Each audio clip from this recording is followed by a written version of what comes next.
नमस्कार। यूपी में है दम, प्रदेश की आवाज उठाते हैं हम। आपके साथ मैं अमित तिवारी और मेरे साथ है मेरे सहयोगी आशीष शुक्ला। आज का विषय बड़ा ही दिलचस्प है और दिलचस्प राजनीति के लिहाज से है, 2022 के लिहाज से, कि यूपी में ओवैसी की एंट्री हुई और एंट्री के बाद एसपी में हलचल ज्यादा नजर आई। वो कैसे नजर आई, इस पर हम चर्चा करेंगे लाइव शो में। क्या ओवैसी की एंट्री अखिलेश यादव पर भारी पड़ने वाली है, यह भी समझेंगे। पहले हमारे साथ जो खास मेहमान है परिचय करा दूं।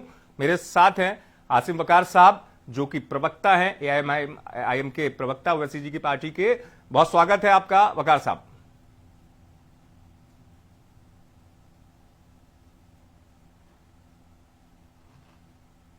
चलिए वकार साहब, आपका बहुत स्वागत है।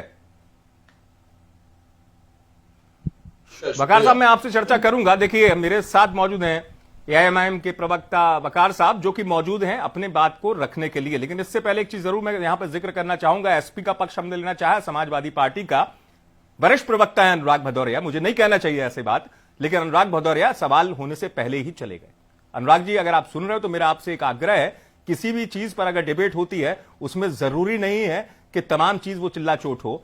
नजरिया हर किसी को रखने का हक होता है। डिबेट का मकसद होता है कि हर आदमी अपने दल की बात रखे, यदि वो उस दल का प्रवक्ता है। चलिए, इस पर फिर कभी बात करूंगा, लेकिन अभी इस रिपोर्ट को देखते हैं और समझते हैं यूपी की सियासत को। ओवैसी की एंट्री की बात, जरा ये रिपोर्ट देखिए।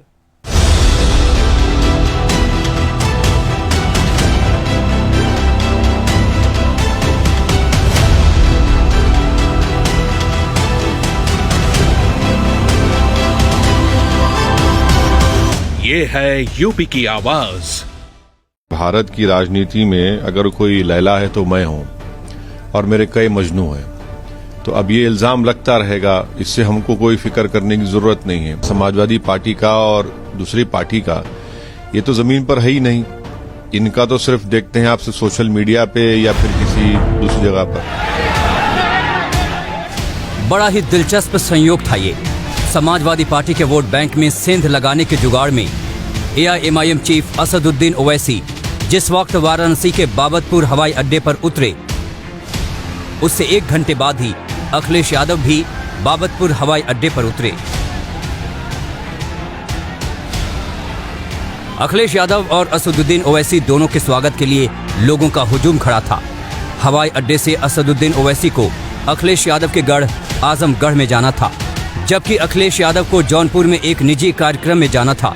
अखिलेश बखूबी जानते हैं कि ओवैसी उनके चुनावी इलाके आजमगढ़ में क्या करने जा रहे हैं। आजमगढ़ की जनता समाजवादी परिवार है और हमारा आज का रिश्ता आजमगढ़ से नहीं है। जब मैं राजनीति में नहीं था तब से आजमगढ़ का रिश्ता समाजवादियों से रहा है। नेताजी से लेकर के और समाजवादियों के साथ आजमगढ़ की जनता हमेशा खड़ी रही है। असदुद्दीन ओवैसी और ओम प्रकाश राजभर के 9 दलों के गठबंधन के साथ यूपी के मुस्लिम वोट बैंक के साथ साथ पिछड़ी जातियों के वोट बैंक को साधना चाहते हैं। ये वही वोट बैंक हैं जिस पर समाजवादी पार्टी अपना एकाधिकार मानकर चलती है। यही वजह है कि ओवैसी ने अखिलेश यादव को अपने निशाने पर लिया। भारत की राजनीति में अगर कोई लैला है तो मैं हूं और मेरे कई मजनू हैं। तो अब ये इल्जाम लगता रहेगा, इससे हमको कोई फिक्र करने की जरूरत नहीं है।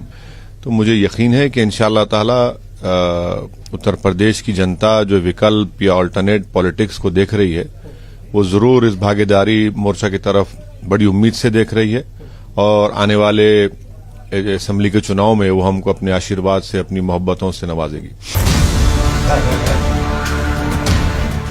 9 दलों के इस गठबंधन में असदुद्दीन ओवैसी के जिम्मे मुस्लिम वोट बैंक है।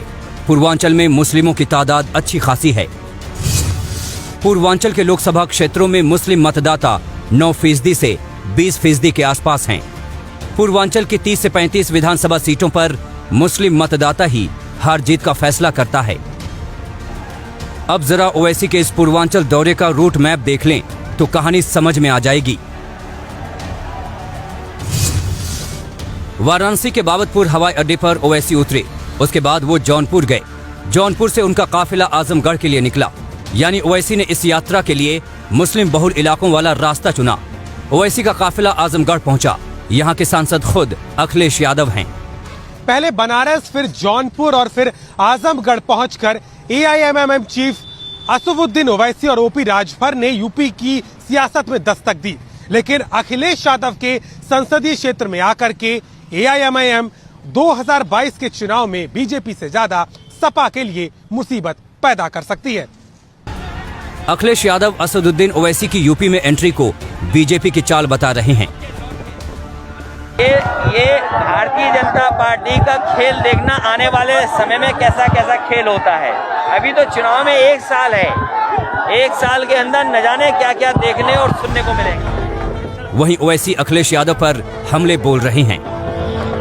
समाजवादी पार्टी का और दूसरी पार्टी का ये तो जमीन पर है ही नहीं।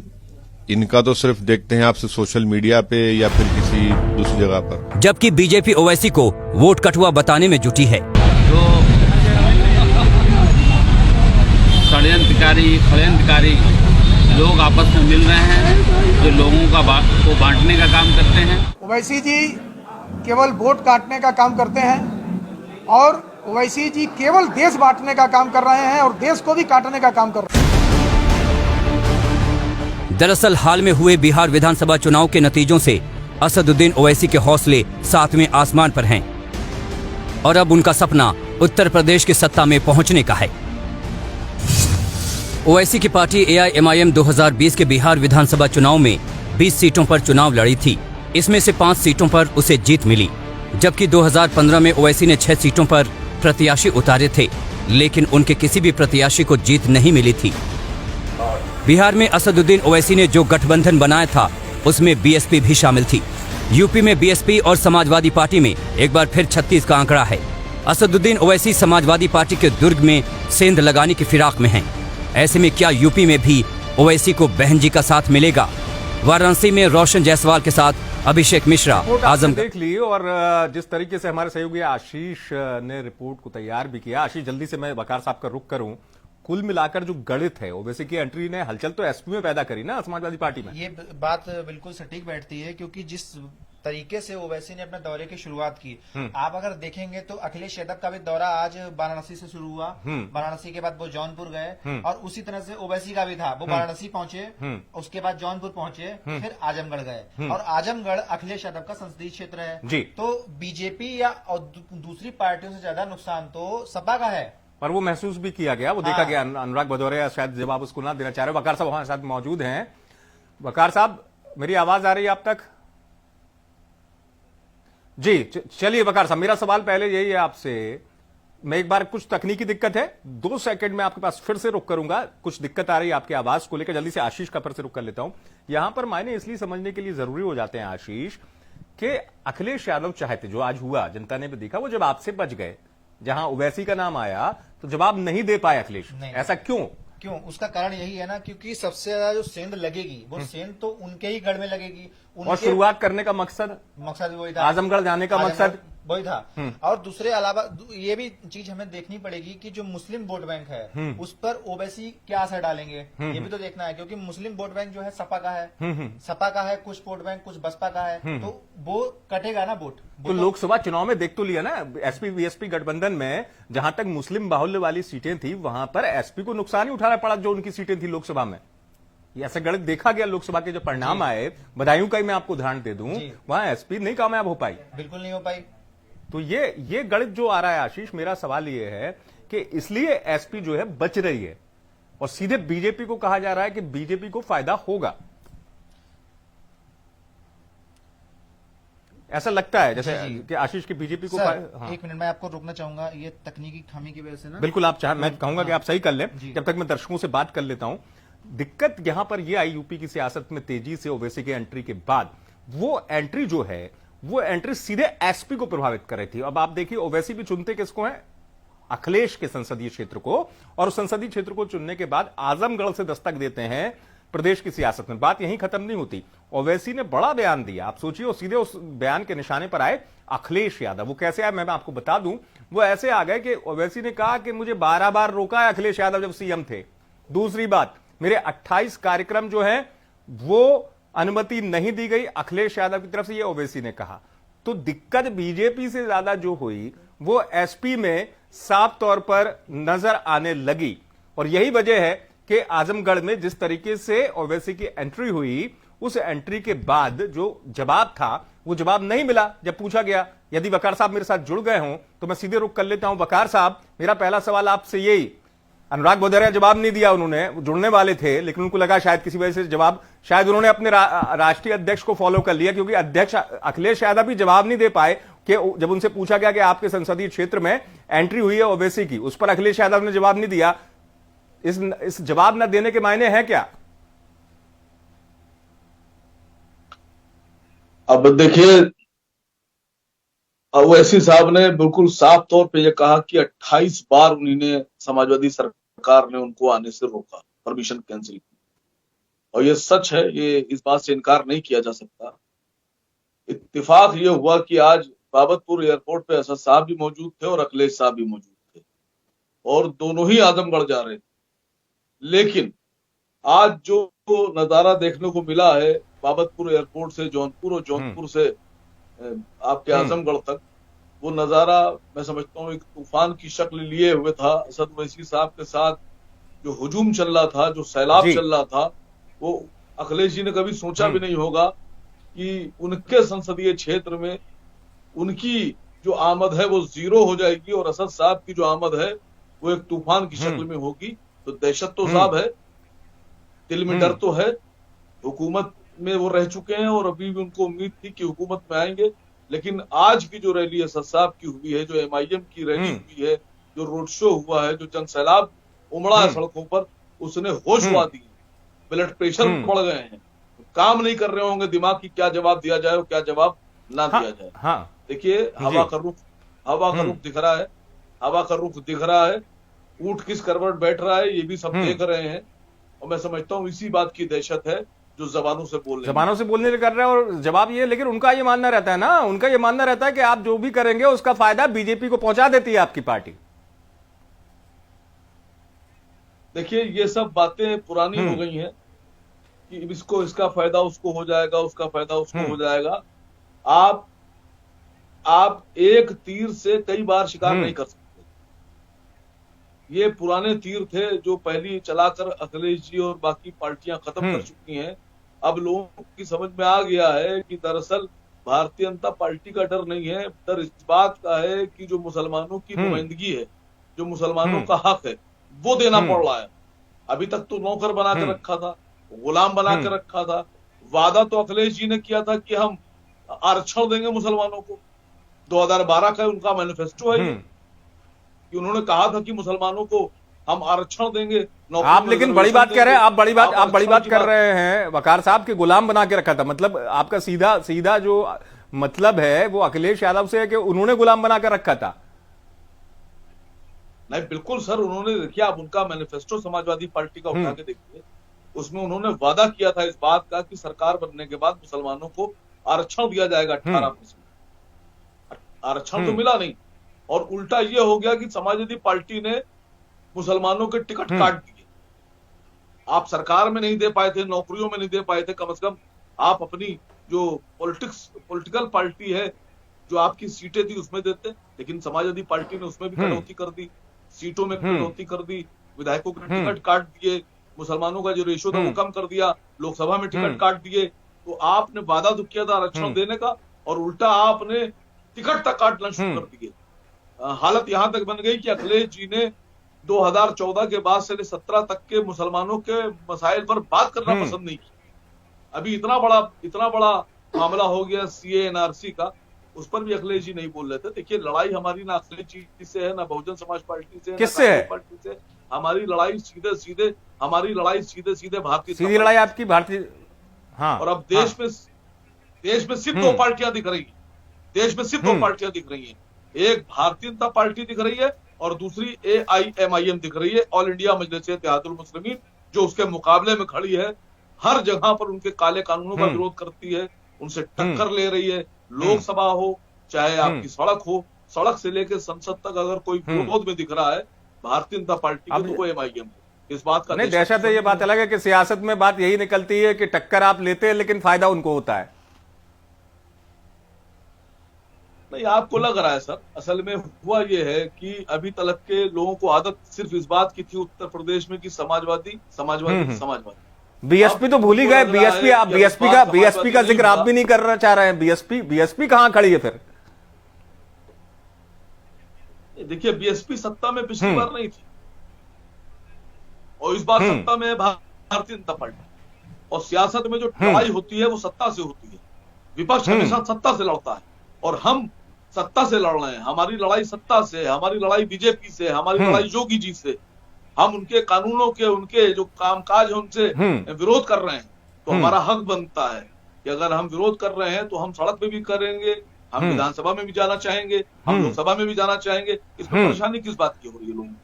हाँ, परेशानी तो चलिए सीट उनके लिए, चलिए उनके लिए आप पता नहीं चुनाव में किस सीट पर कितना अपने निशान छोड़ेंगे अखिलेश यादव के सामने, वो तो 2022 का वक्त बताएगा। चाचा जी को तो छोड़ देते, चाचा जी को उनके साथ रहने देते। चाचा जी भी आप ही की तरफ रुख करने वाले हैं। चाचा शिवपाल को तो छोड़ देते उनकी पार्टी के लिए। देखिए, शिवपाल जी अच्छे इंसान है और मैं समझता हूं कि समाजवादी पार्टी में भी बहुत से लोग ऐसे हैं जो शिवपाल जी से जब वो मंत्री हुआ करते थे और जब उनका प्रदेश अध्यक्ष हुआ करते थे समाजवादी पार्टी के, तो न जाने कितने लोगों को उन्होंने काम किया है। बहुत से लोग उनसे फायदा उठाकर फैजियाब हुए हैं। शिवपाल जी अच्छे इंसान है, तो अच्छे इंसान की तारीफ की जा सकती है और करना चाहिए अच्छे इंसान की तारीफ, क्योंकि आपके सहयोगी बनने वाले हैं ना वो। नहीं, सहयोगी बने न बने वो बात की बात है। अगर वो सहयोगी बनना चाहते हैं तो मोस्ट वेलकम, उनका हम खैर मकदम करेंगे। अच्छे इंसान है, हर आदमी चाहता है कि अच्छों के साथ आपकी जुड़ाव हो, अच्छों के साथ आपके रिश्ते कायम हो, तो अच्छी बात है। अगर अच्छे लोग हमसे जुड़ना चाह रहे हैं तो बहुत अच्छी बात है। तो यूपी में लड़ाई किससे है? लड़ाई किससे है, पहली चीज। और दूसरी बात यह कि यूपी में तस्वीर कैसी बनाकर आप सियासत करेंगे, क्योंकि आम आदमी पार्टी भी यूपी में एंट्री कर चुकी है। देखिए, आम आदमी पार्टी की जो हैसियत है वो अभी दिल्ली दंगों में सामने आ गई। दिल्ली के दंगों में जिस तरह से आम आदमी पार्टी बीजेपी से डर गई, या यूं कह लीजिए कि बीजेपी के साथ मिलकर खड़ी हो गई, या यूं कह लीजिए कि भारतीय जनता पार्टी और आम आदमी पार्टी एक ही कुर्सी पर बैठे दिखे, एक ही थाली में खाते हुए दिखे। इस बात का संदेश, इस बात का मैसेज पूरे हिंदुस्तान में है, खाली उत्तर प्रदेश में नहीं है। आम आदमी पार्टी मतलब बीजेपी और बीजेपी मतलब आम आदमी पार्टी, इसमें कोई दो राय नहीं है। आप देखिए किस तरह से उन्होंने अपने लीडर को भारतीय जनता पार्टी के दबाव में जेल भेज दिया। उनका एक लीडर जेल चला गया और वो कुछ नहीं कर पाए, जबकि वो बेकसूर है आम आदमी पार्टी का लीडर, जिसको जेल भेजा है अरविंद केजरीवाल साहब। अरविंद केजरीवाल साहब से पूरे दिल्ली के लोगों को भी यही शिकायत है, उत्तर प्रदेश के लोगों को यही शिकायत है। दंगे में अरविंद केजरीवाल साहब जो तो ढिंडोरा पीट रहे थे कि उन्होंने सीसीटीवी कैमरे लगा दिए और दंगों में आज तक के जो मुसलमानों के नुकसान। मुझे एक चीज तो बता दीजिए, एक चीज बता दीजिए। अभी इस बात का जिक्र हो रहा था कि 12 बार रोका गया और 28 बार कार्यक्रम की अनुमति नहीं मिली आपकी पार्टी को, जैसा कि आपकी पार्टी के नेता ओवैसी साहब कह रहे थे। ठीक है, लेकिन इस बात का जिक्र अब क्यों आ रहा है? उस समय कितनी बार आवाज उठाई जब अखिलेश यादव मुख्यमंत्री थे कि हमें अंदर नहीं आने मिल रहा है यूपी में, हमें कार्यक्रम करने नहीं मिल रहा है। अब चूंकि 2022 का जो माहौल है उसके पहले यह जिक्र अखिलेश यादव को निशाने पर लेकर लिया जा रहा है कि साहब देखिए यूपी में हमें घुसने नहीं दिया गया था। नहीं, अगर आप उस वक्त उस दौर में देखेंगे, मैं भी इस बात में गवाह हूं कि चुनाव में जो हुकूमत होती है वो तो होती है इलेक्शन कमीशन। चुनाव में तो किसी पार्टी की और सरकार की चलती नहीं। तो चुनाव को छोड़ने के बाद, चुनाव के अलावा असद साहब को समाजवादी पार्टी ने कोई मीटिंग नहीं करनी। ये सच्चाई, इस बात से इनकार कोई नहीं कर सकता। ये बात तो अखिलेश जी भी जानते हैं कि अखिलेश जी ने जब समाजवादी पार्टी ने चाहा हमारी मीटिंग कैंसिल कर दी। असद साहब की परमिशन देने के बाद कैंसिल की गई है। मना किया गया कि नहीं, उनका परमिशन नहीं होगी, उनको नहीं दिया जाएगा। तो अब मसला ये है कि आप इल्जाम ये लगा रहे हैं असद साहब के ऊपर कि उनके आने से इश्तियाल फैल जाएगा, उनके आने से माहौल खराब हो जाएगा।